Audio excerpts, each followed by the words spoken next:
বর্তমান সময়ে বাংলাদেশের সমন্বয়ক যেন একটা গালিতে রূপান্তরিত হয়েছে। না না, এটা আমার কথা না, এটা অনেক জনসাধারণের কথা, অনেক বুদ্ধিজীবীদের কথা। কারণ হচ্ছে তারা যখন 5ই আগস্টের আগে যেসব কার্যক্রম করেছিল সেগুলোতে সবার সমর্থন ছিল, কিন্তু ধীরে ধীরে তারা তাদের কার্যক্রমের কারণে তারা বিতর্কিত হচ্ছে এবং তারা মানুষের কাছ থেকে জনসমর্থন হারিয়ে ফেলছে। তো এর জন্য আসলে দায়ী কারা? এর জন্য দায়ী কি তারা নিজেরাই, নাকি জনসাধারণ, নাকি কোনো পলিটিক্যাল দল? সেটা আপনার মন্তব্য, আপনি নিজে করতেই পারেন। যেটা খুশি আপনি অবশ্যই কমেন্ট বক্সে মন্তব্য করবেন।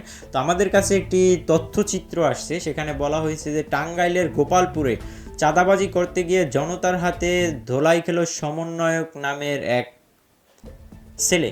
সে সমন্বয়ক পরিচয় দিয়ে টাঙ্গাইলে গোপালপুরে চাঁদাবাজি করছিল। তো এক পর্যায়ে মানুষজন বিরক্তি হয়ে তাকে জনসাধারণ সবাই মিলে গণধোলাই করে এবং সেটার ভিডিও চিত্র কিন্তু আমাদের হাতে আসছে এবং সেটা সত্য ভিডিও চিত্র। আমরা সবসময় সত্যটাই প্রচার করার চেষ্টা করি। তো চলেন সেখানে দেখে আসি আসলে তাকে যে গণধোলাই করলো সেটা দেখে আসি।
হিরো